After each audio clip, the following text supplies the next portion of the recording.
Hazen, you know Tim Bowman. Rauni Honkala, I don't know whether. Today is April 17th, 2003 in Ashby, Massachusetts. This videotape interview is being done by the Ashby Historical Society, participating in the United States Veterans History Project. It's a project in which veterans have been asked to tell their story so it can be recorded. The tape will stay here and the listing will be cataloged in the Library of Congress forever. With us this morning is Mr. Rauni Honkala, being interviewed by Janet Offris. Mr. Honkala has lived in Ashby for all of his life. That's right. And he is a veteran of which war, Mr. Honkala? World War II. World War II. And what ranks of service? I was with the Army Infantry. I was a platoon sergeant. But basically, I signed up for the Naval Air Cadets. When I was 15, I had my pilot's license in Fitchburg. And I figured I'm going to be a Navy fighter pilot. So I went down, signed up, and I was physically unfit. I had a hernia that I didn't know I had. So I went immediately into the hospital, have it taken care of, and I could have gone back in, except the draft board got me before my time was up. So I ended up in the infantry, had 8 weeks basic training, and overseas I went, South Pacific.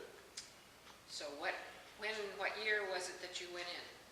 Oh, God. Tell you the truth, I don't remember. Okay.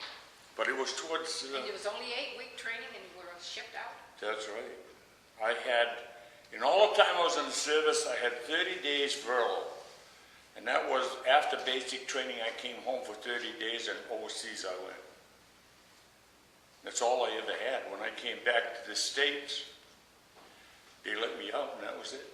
How long were you over there? How long were you in, I should say? Well, a little over 2 years.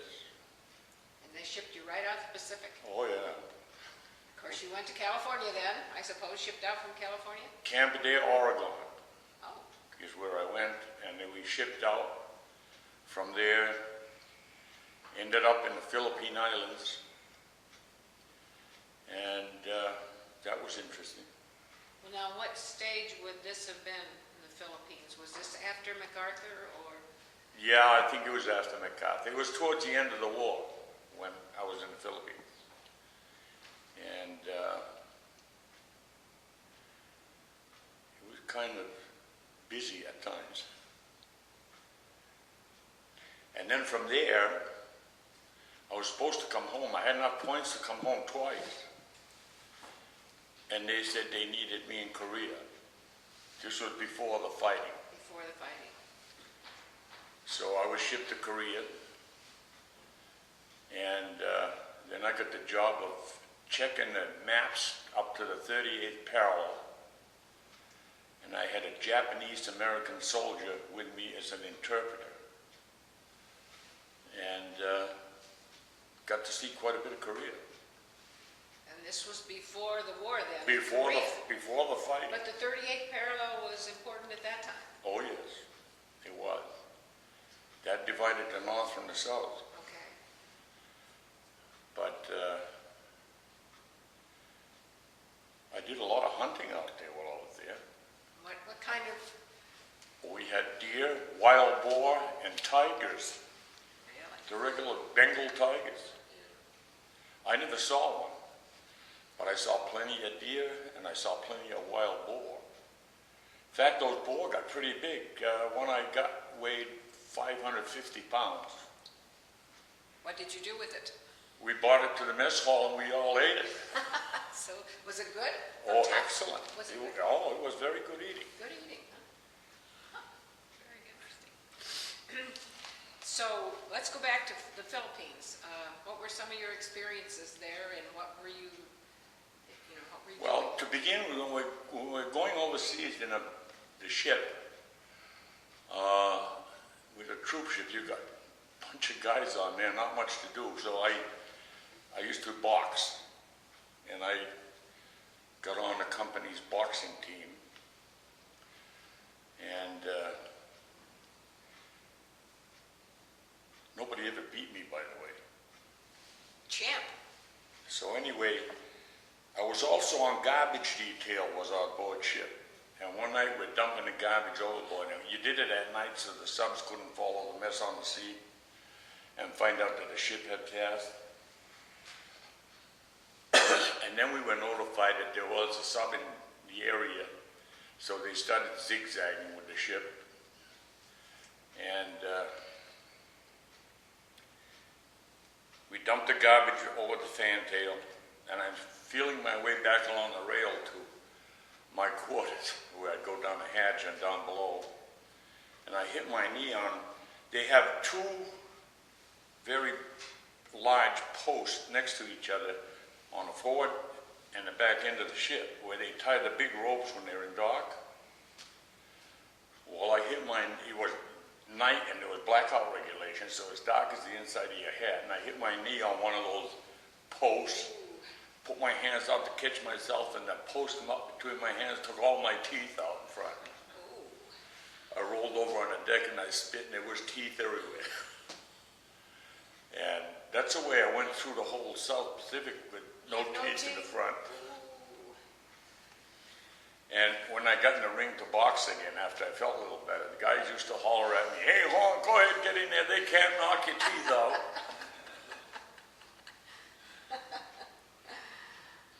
But what was the question you asked me before that? Well, I was just wondering more, is there anything more in the ship going across? And then a little bit more about the Philippines, what you were doing there. Well, there was not much more on the ship except the boring trip across. Everybody said the boring trip across, right? In the Philippines, once I got on shore, there was quite some interesting times. Because even after the war ended, some of the Japs didn't know it was over. So they'd shoot at you anyway. But some of those things I just do not talk about. Yeah, I understand that. But was, now, not knowing too much about the Philippines, what part of, where were you in the Philippines? Luzon Island. Luzon. That's the northernmost island. I was up in the Lingayen Gulf. And one of the things that happened there was that when we had some free time, we'd go swimming in the ocean. And one of my buddies got caught in an undertow and he drowned. And that was after the war was all over and there was no more fighting. That was bad.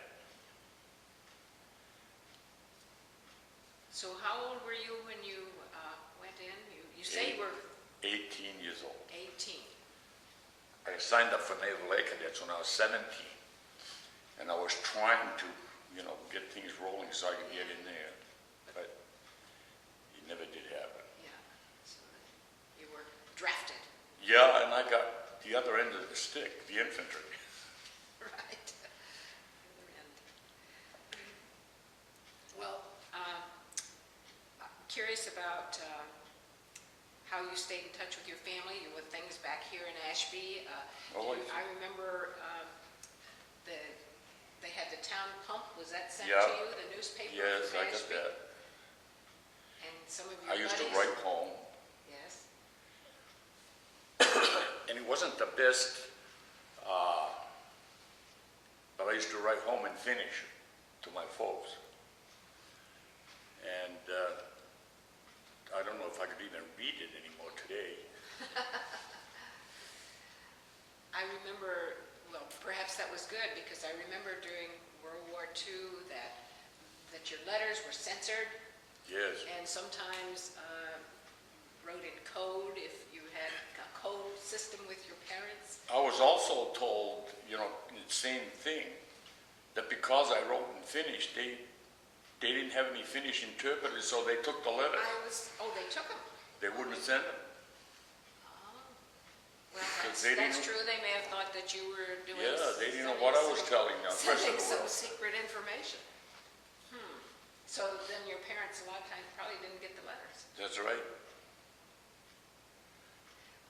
Did they send Did they write to you in Finnish? Yes? But you didn't have any trouble? No, I could read it. I mean, you didn't have any trouble getting them? They came to No, they came to me fine, you know. But the letters going out, they told me that sometimes there are pieces of the letter missing, where they cut it right out.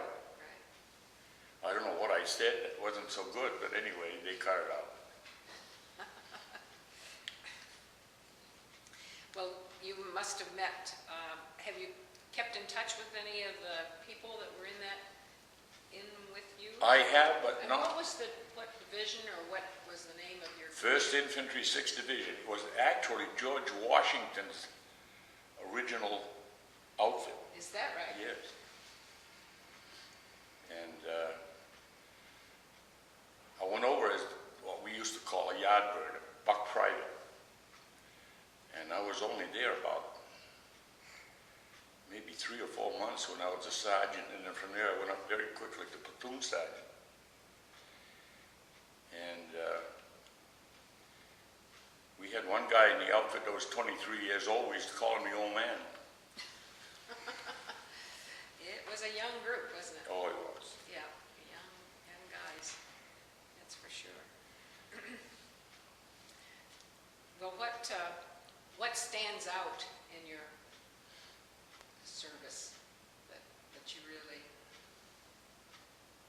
remember the most? A lot of the guys that I was with, some of the ones that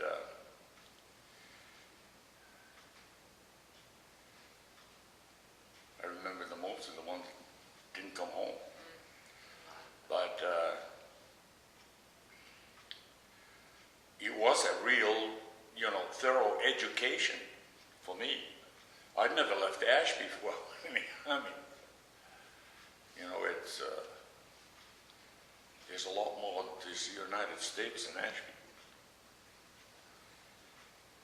And the world, it was really getting exposure to the world. That's right. Did you make any stops on the way to the Philippines? No, It was right straight over, huh? straight over. And your closest scrape was that one with the zigzagging when they thought that. No, I don't know. When we got off the ship on landing craft because there was no place to dock, and we were on the landing craft going ashore when the Jap suicide bombers come in and sunk the ship till we just got off it. Oh my! So that kind of made you think a little too. Ooh, I guess. Do you think there were any survivors? Well, most of us were already off the ship. Almost except the crew. Yeah, we were going into shore, and these suicide bombers came in and dove right into the ship with a bomb load, and that took care of the ship. And you saw it? Oh, we saw it all right. Ooh. We hadn't got to shore yet. That was like a split timing in there, Oh, wasn't yeah. it? Oh man, that would. But you did get to shore all right. Oh yeah, got to shore all right. And was it a base there? No, it was just a bivouac area. There's no bases. I mean, we were there a short time and moved to another place. And then we were going from there to further north. No, not much further north, but we were going through what they call the Bagabag Pass. And one of our own airplanes, a P-38, come down through the pass, and we were up on the side of this very steep ravine, and we're looking down at the plane as it's going by. He went up, made a big swoop like this, came back down, and next time he come up through the ravine, he's shooting at us. He thought we were Japs. Friendly fire, that's a problem, isn't it? Oh yeah, it was friendly fire, all right. But he was lucky that Bagabag Pass was real narrow and he couldn't turn much. So he couldn't turn enough to hit us on a trail that was following the edge of the pass. But it sure worked us. Yeah, how would you, well, of course you couldn't identify yourselves for sure. You probably weren't in radio contact with them. No, we weren't. And a lot of times these planes came through, they came through so quick that even the pilot couldn't tell whether we were Japs or Right. Americans. And So there was quite a lot of activity then at that Oh, time. yes, there still right was there in the activity. Philippines. Yeah. And